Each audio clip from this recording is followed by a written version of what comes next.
Hey, fellow babies, welcome to the 42 show that almost self-imploded pre-show, but we promise we've got the tech under control. Lord, thunder and Jesus. Oh, wrong weekend for that. Oh, hippity dippity. There, okay. Well, Oh, you silly sausage! You. yeah. It was nearly the 2-minute show. yeah, almost threw the pooch right out the door there. Couple things. There was welcome to Shill Apprentice. Shout out to UTV there. I think it carried over from the last show, but a big shout out again, as well as Betty Clan there who joined in on Shill Apprentice. So thank you. That might have been a renewal. I'm not really sure. And then UTV and Ham there threw in a super chat. I turned into a senior citizen a couple of weeks ago. Feeling generous. Slava Ukraine. Here, where's the oh, no, there it is. Okay. Hey, thanks, UTV. We'll get it into the Boom Boom Fund then. Awesome. So, where do we start then, Dunk? Because this is an interesting image. I think we need to start by sitting down and having a rest. Dear man, I almost exploded pre-show with that screw up. All right, let's get on with the news. It's Macacamania, and police in Lopburi, Thailand, are resorting to unconventional methods to deal with a surge in aggressive monkeys. Oh, look how aggressive they are. Major General Parik give me a sec.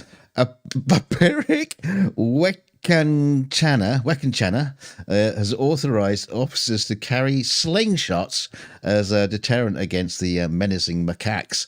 The decision comes after a rise in incidents involving the monkeys, including thefts and vandalism, attributed to a gang of aggressive primates.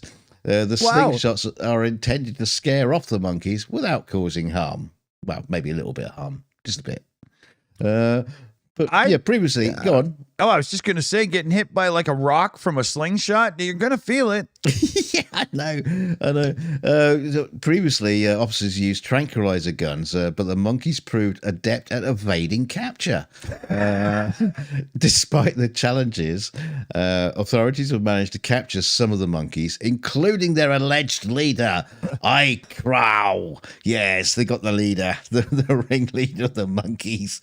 I thought you were going to say Mad Max. This is Planet, Caesar. They got Caesar. It's Planet of the Apes all over again. But efforts are ongoing to relocate the captured monkeys to temporary shelters, prisons, concentration camp. The situation highlights the growing conflict between humans and wildlife in the area, known for its large monkey population and popularity with tourists.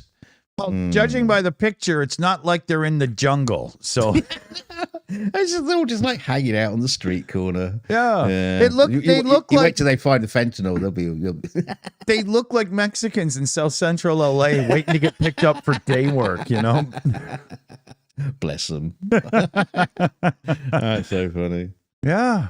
So be nice to your monkey. Spank it once in a while, but be nice to it. Yeah. Don't flick it with a slingshot. That won't work. Yeah. So one that I'm happy to report on, because to me this was a big thing that was missing with a lot of other reports. I got something in my eye. A lot of other reports about people backing right to repair. The Oregon governor has signed in the Americans' nation, USA, first right to repair bill that bans parts pairing. So all of this, I can get a new camera for your brand new Apple iPhone 14 that broke, but until you take it to the Geek Squad or whatever and have them pair the devices together because the serial numbers aren't right, it still won't work. Because that's what these assholes have been doing. And this Oregon governor is right on it. We're not having any of that garbage. So I should scroll through and figure out who this person's name is. Oregon Governor Tina Kotek. So well done, Tina. I am a big fan of yours. Somebody that actually understands the nuances and, doesn't let the lobby and the tech industry BS them. Good on you, Tina. Wow. Yeah, it's good. Yeah, we don't want any of that shit. Yeah. No way. Yeah, it ruins the whole thing, because that's like saying, oh, well, We have tires that would fit your car, but until Tesla approves them with an over-the-air update, you still won't be able to drive. Oops, sorry. You can't have this kind of stuff. It's awful. And well, especially if there's no particular reason for it. I mean, that's the thing. If there was a specific reason you could give us, that's not just to do with money, then fine, we'll understand. But unless you give us a reason, it's just like you're just trying to bleed us dry. And it creates e-waste in massive, massive numbers because people are like, oh, so I can't get it fixed without spending $600. Well, I'll spend $800 and get the new one. Another piece of junk in the garbage, right? It's just not good. Yeah. We got another member message shout out here. Lou Brickant has joined as a grandmaster, no less. So woohoo! Thank you, Lou. I was worried I was going to say screw up. Thank you, Lou. There. We could do with some grandmasters around here. we need some talent. Yeah, exactly. Yeah, come and give a class, so then maybe the show will improve. Let's see here. So these people look happy about something. Yeah. They're showing off their collection of interesting things. No, this is in Canada. Researchers have developed a groundbreaking camera system capable of capturing events at an astonishing speed of, wait for it, 156.3 trillion frames per second. What? You can't even imagine it, can you? It's impossible to even I'm think. just trying to think of the storage needed to keep all these frames of it. Like this camera would require like petabytes of storage just to use it. Well, yeah, just think of the frame rate of the monitor then you're using. Oh, yeah. But the system named SCARF, short for Swept Coded Aperture Real Time Femtophotography, this camera far surpasses the capabilities of conventional high-speed cameras. You're not kidding. No. But it's going to be allowing scientists to study micro events that occur too quickly for existing sensors. So it's going to be great for filming my sex life. Maybe they can finally figure out what's going on with the double slit experiment, because somebody's got to make sense of that crap. Yeah. Now, this is interesting. Every time I do these stories, this is in Quebec. Every time I do these stories, why is it a Chinese name who's the lead professor? Because it's lead professor Jin Yan Liang at the Research Centre Institut National de la Recherche Scientifique in Quebec. So we've got good old French Canadian leading the charge there. The SCARF camera system opens new avenues for studying phenomena such as femtosecond laser ablation and shockwave interactions with living cells. Yeah.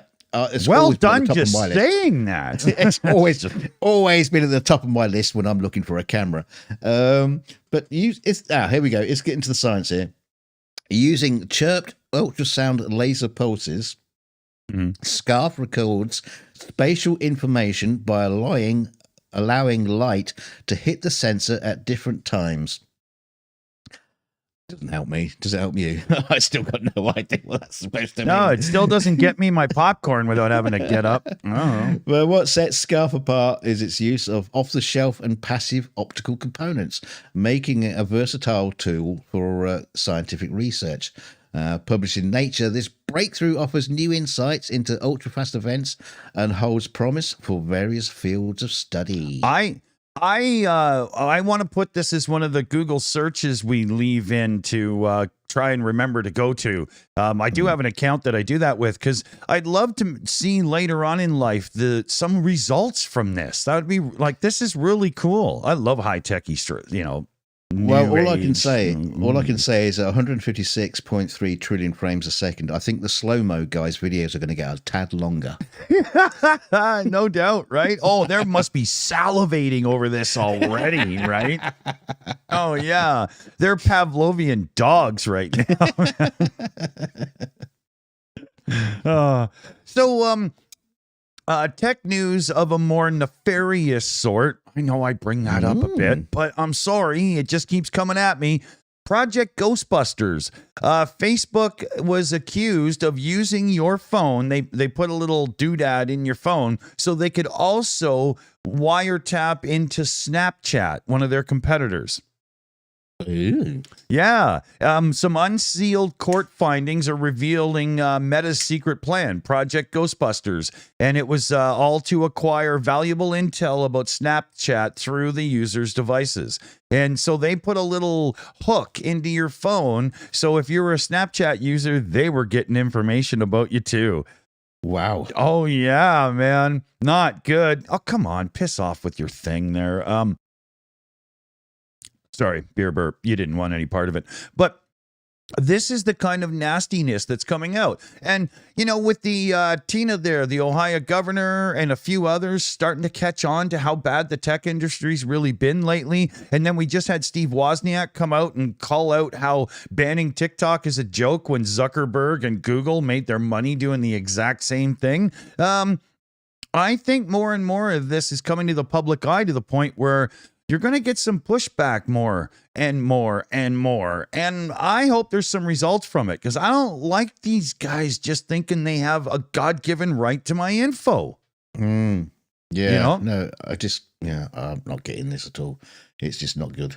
Yeah, I can't stand this stuff. So, you know, I don't mean to beat a drum about it, but, you know, once it's in your mind, this is how often it's really happening. People get a more of a opinion and a voice on it. So, you know, anyway, this is a face only a mother could love. Looks like my angry backside. The Stevens County Sheriff, the Stevens County Sheriff's Office received an unusual inquiry earlier this month from a prospective Bigfoot hunter, seeking clarification on the legality of hunting the legendary creature. The caller, identified as Mr. brackets redacted, that helps, expressed intentions to embark on a Bigfoot hunt in the Big Meadow Lake area of Stevens County, scheduled for mid-April. Is it okay if I shoot him if I see him? Concerned about the legalities surrounding Sasquatch hunts, he sought clarification on whether it was illegal to shoot Bigfoot in the county or whether a standard hunting license sufficed for such an endeavor. He works for all cryptids. Don't worry about it. So during the conversation, Mr. Redacted assured authorities that he had no intention of targeting female Sasquatch. However, it was clear that the state regulations regarding Sasquatch hunts were unclear. And we, you know, he's not going after immigrant Sasquatches, only native ones, right? Yeah. Only disease. Well, what the hell is he going on about? I mean, in response, let me finish off. In the response to the inquiry, the patrol chief provided two key pieces of information.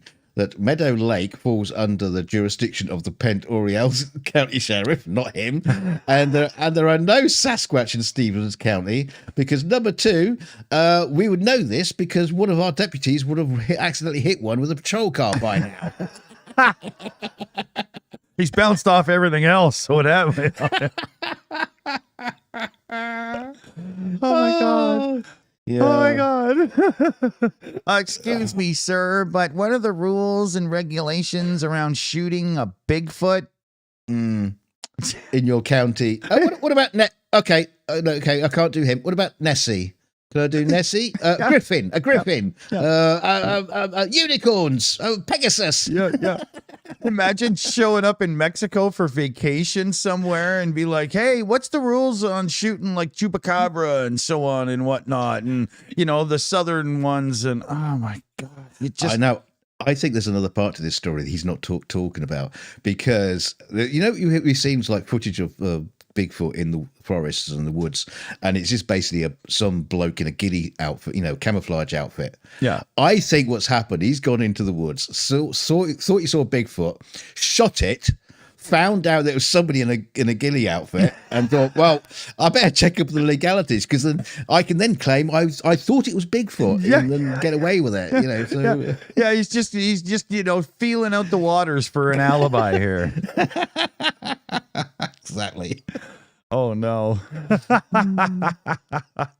So this is how the hardcores celebrate the Easter weekend in the Philippines. I should nail them up. Yeah, nail him up. Nail some sense into him. But yeah, and this guy here that you're seeing, he was saying, he's getting a little bit old. He's not sure that he can keep getting nailed up year after year. He does look a little cross. Yeah, look at that. Here, let's just, look at that, Holy man. So I think, Easter's good. Chocolate, candies, children running around. And if you're the religious type, Easter weekend, there's some meaning there. But this? I wonder if at Christmas he plays Santa. Yeah, in a troubadour mask or something, Yeah. But yeah, you don't have to take things that seriously. But along with these guys doing this, there's people that literally whip themselves like into proper pain to show that whole, you chastise yourself before God.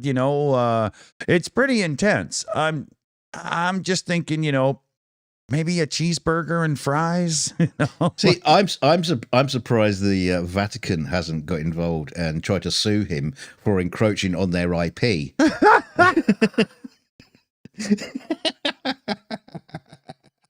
You're not licensed for the Vatican to do the crucifixion, so stop it. Well, I don't have the picture, but I did see a thing where the Pope washed and kissed 20 girls' feet or something. I don't know what the hell that was all about. He was working his way up. Yeah, I'm not a foot fan, so I didn't bring that one up, fellow babies. Are you still going in order? Yeah, might as well. Okay. All right. So, so a pregnant woman from Lagos, her name is...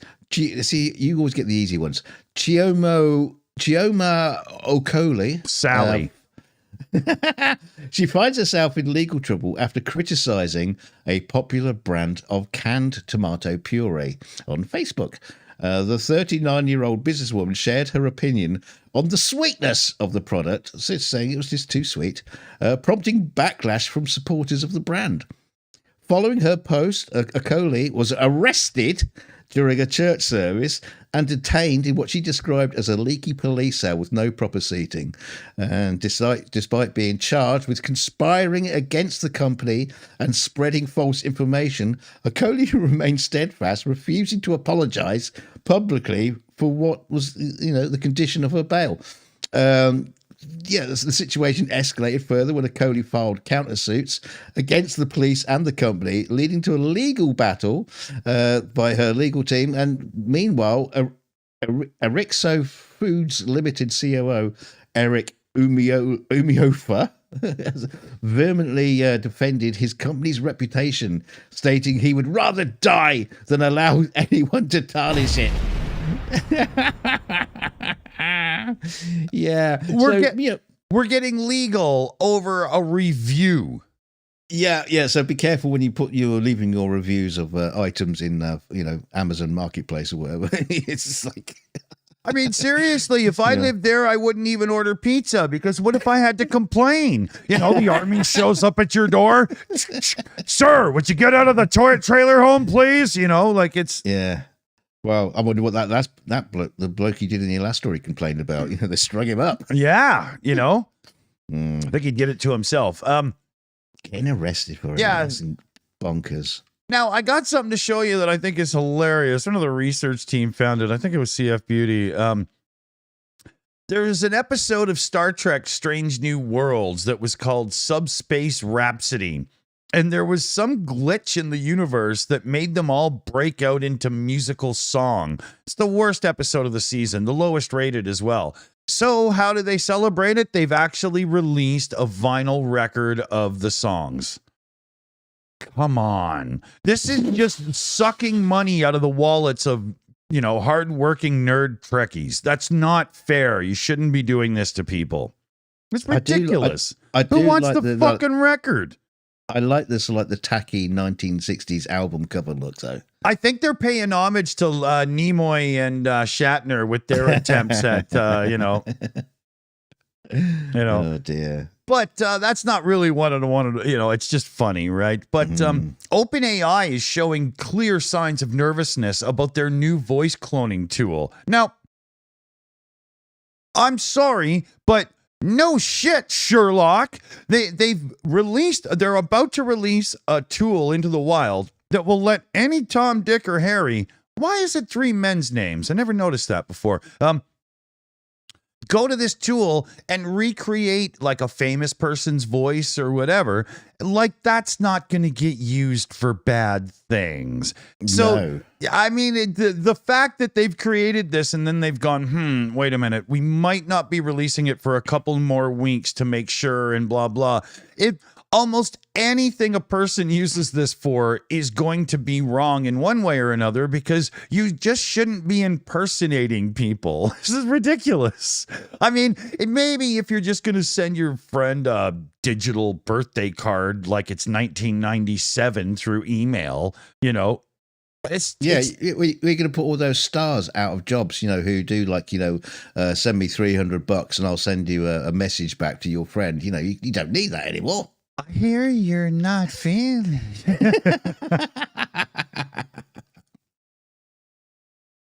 So, yeah, I mean, stupid is as stupid does, but at least these guys caught themselves before they unleashed it proper. So, OpenAI, just seal this one down, because that could be bad. No, release it. All the fun that's going to be had. All kinds of conspiratards and whatnot are going to start, using it to make celebrities say things they never did. And it's going to be awful, Yeah, but we already do that already, though, don't we? I just don't want to hear Barack Obama talk about bum sex, Again. that was the worst presidential speech ever. My fellow Americans. Yes. What's the deal with this guy? I was going to say this, it's the first, brings a new meaning to speaking from the Oval Room. This guy. Yes, Victor Silva, a 102-year-old man from Oakland, California, was compelled to paint over his continuous incidents of criminal graffiti on his fence to avoid hefty fines from the city council. Living in the same house for 80 years, Silva took matters into his own hands alongside his 70-year-old son to cover up the vandalism. Facing a deadline set by the city council, Silva didn't hesitate to pick up a roller and a paintbrush to address the graffiti. Despite his age, his experience as a contractor made the task manageable. Back when he was a contractor, they were probably using, it's like horsehair brushes and shit like that.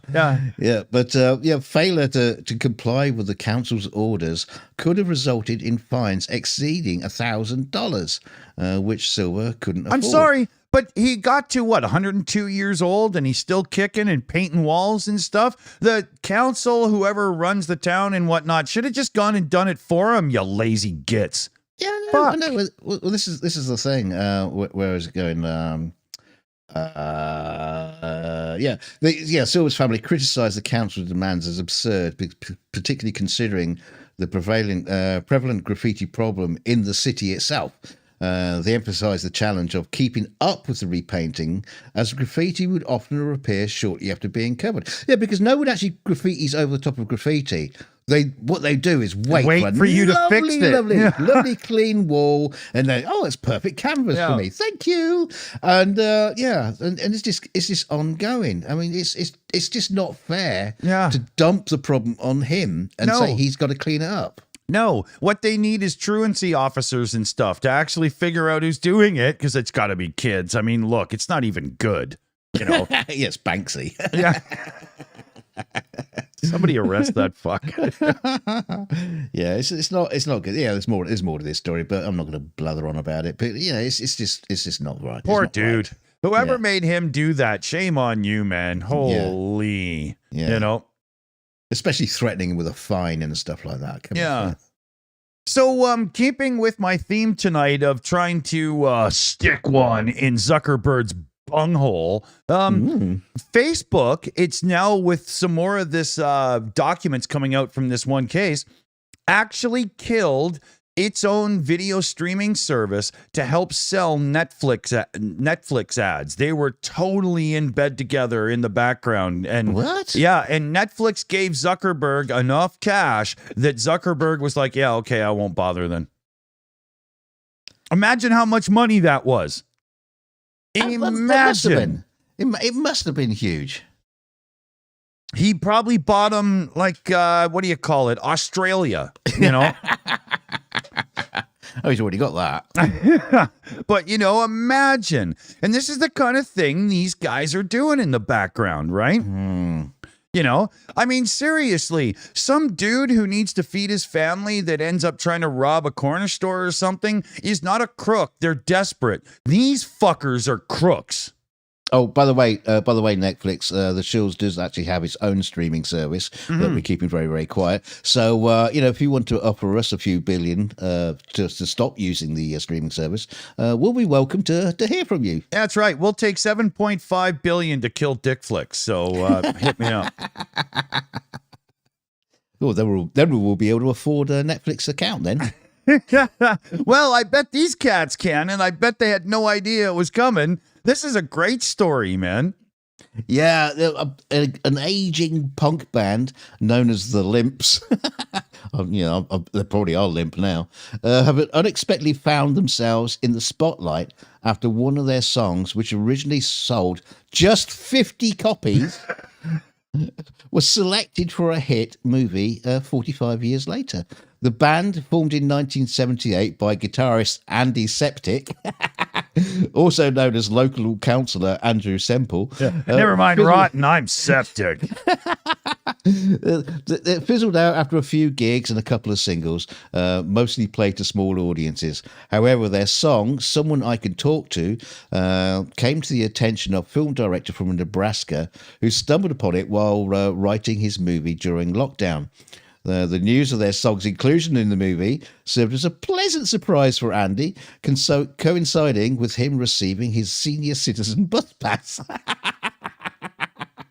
That's funny. The Limps, comprised of Andy and his bandmates Derek Watson, Norman Jardine, and Tom Davidson, all 66 years old, originally hailed from Annan in the Scottish borders, despite relocating to Carlisle in pursuit of fame.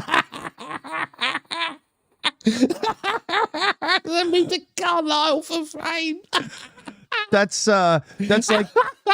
like moving to Hamilton, Ontario for fame, or Cincinnati, Ohio, right? Oh, I tell you what, they're not going to get fame in Dundee. I tell you that. But yeah, so sorry, I can't read it now. I've got tears in my eyes. But their aspirations of making it big never materialised. Maybe they should have gone to London instead of Carlisle. I just thinking out loud. Yeah. But after the band disbanded, each member, I literally can't read my own writing now because I can't see. After the band disbanded, each member pursued different paths, with Andy becoming a Labour councillor and working for the Job Centre in Cumbria. Norman worked for the European Commission in Brussels, and Tom owns an art gallery, and Derek became an NHS manager in Middlesbrough. So, you know, they all became proper grown-ups. That's funny. Yeah. Success came when they put the music away. And we do have the song. I think we might do a clip of that in the after show. So yeah, we can't screw up this show, but in the after show we'll play you a clip from it because it doesn't actually suck. No, it's pretty good. Yeah. Yeah. I was pleasantly surprised when it started. I was like, oh, okay, I can tolerate that. That's not bad, actually. So, yeah, Yeah. Not what I was expecting at all. No, and you know me, I've got to be one of the most critical people, right? Right, you can talk now. I'm going to take my glasses off and demist them and decry them. Okay, here. So, I was recently talking about how another YouTuber that I'm fond of, Rick Beato, had did a show talking about how some modern lyrics are terrible. Not just some, lots. So there was a study done, and it turns out that survey says it's correct. Song lyrics have become angrier since the 1980s, but they've also become simpler and more repetitive over the last 40 years. And Aye, aye, boing, boing, zip, zip, zip, zip, boing, boing, aye, aye. what you gonna do with all that junk in my trunk or whatever And my horse and my pillies. you know. Oh Lord. But yeah, the words in rap, country, pop, R&B, and rock songs have also become simpler and more repetitive, according to this research from the journal Scientific Reports. Rap songs showed the most profound increase in anger and negative emotions, while country songs had the lowest rise. Yeah, I mean, you're not angry when your dog runs away. You're sad. That's why you grab the beer. But they went on to they were did a thing about 12,000 English language songs between 80 and 2020, and in general it's just become simpler and easier to understand. The poetry, the simile, metaphor and whatnot is basically gone. Yeah. And so I just wanted to point that out because yes, I was correct. Makes a fucking change.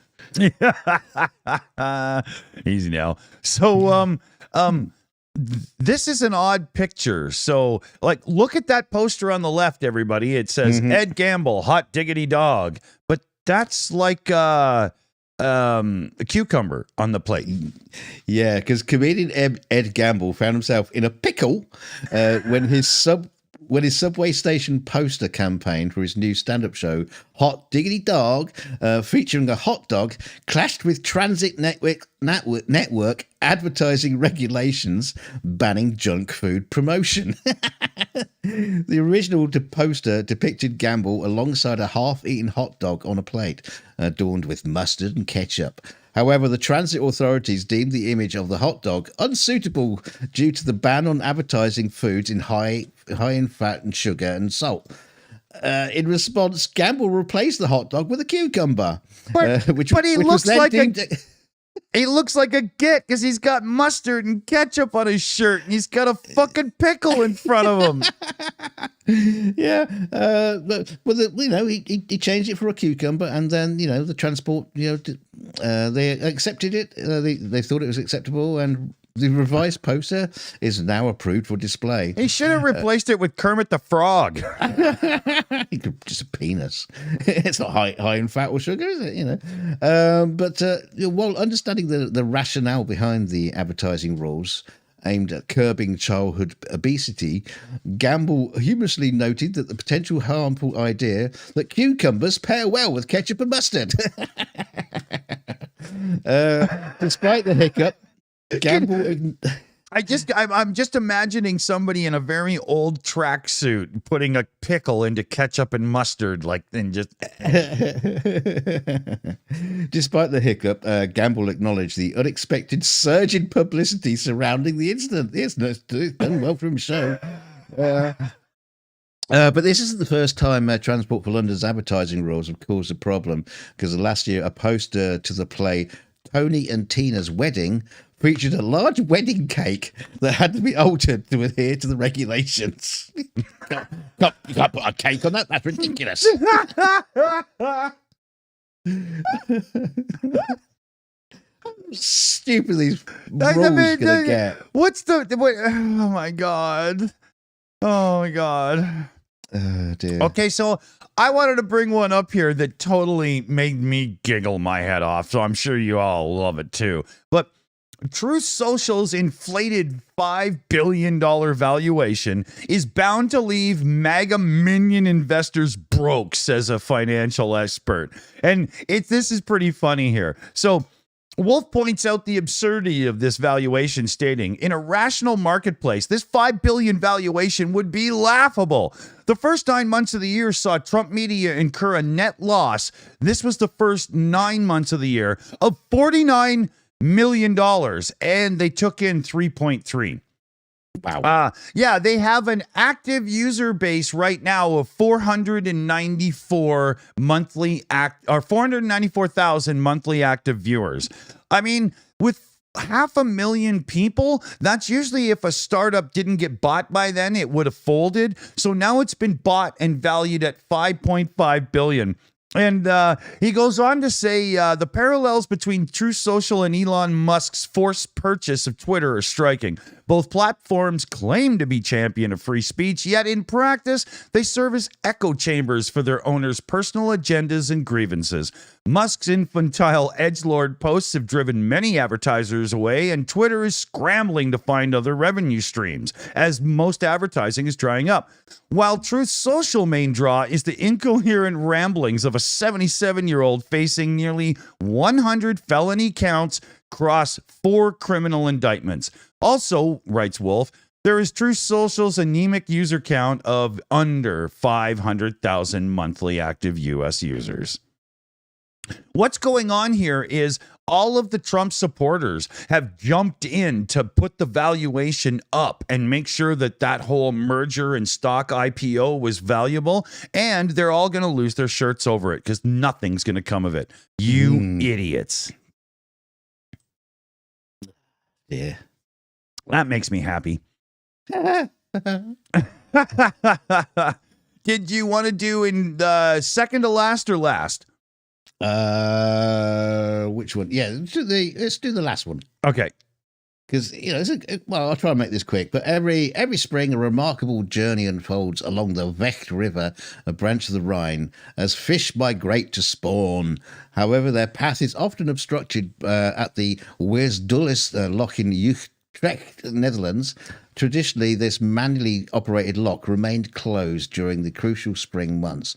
But thanks to an innovative solution, an interactive fish doorbell, these marine travelers now encounter fewer obstacles on their journey. Wow. So the brainchild behind this ingenious idea is a Dutch ecologist, Mark van Huikelum, in 2020. You see what I'm saying? I always get the names. In 2021, during a conversation with the lock manager, van Huikelum recognized the challenge faced by migrating fish at the lock. He says, they're knocking on the door. Dude, we need to get through. I was sitting there in the world boat lock manager, and I was telling him about the challenges fish face when they are migrating. He's from Holland. Sean Connery's got a brother? I mentioned that this boat lock was actually an obstacle to. I'll get on with it. Anyway, so what he did, he set up an underwater webcam down by the lock, which allowed the live streaming of the fish activity, built a website that was created for the public to view the stream. And they could open the door. When they see a fish, they send a little message to the lockkeeper who opens the lock up to let the fish through. Awesome. I love it. Crowdfunding fish travels. That's amazing. Yeah, it's got massive following. They had like 100,000 people worldwide rang the doorbell during the spring months, and they have like 8.2 million visit the website. And they even have like massive Facebook groups where people share pictures of the fish they've let through. Cool. I got to get in on that. I like this kind of thing. I like that. We're at the time ending. So we've got a contest going on for Easter. Somebody found the rabbit, so we've got an announcement to come up. That we're going to do this in the after show because we're already done. So thanks in the credits to all the team, and we'll see you on the after show in like 8 minutes. Yes. I don't have to go for beer. I've already got it in the fridge. I love every single one of you, especially that one. Yeah, especially that one. So a big shout out to our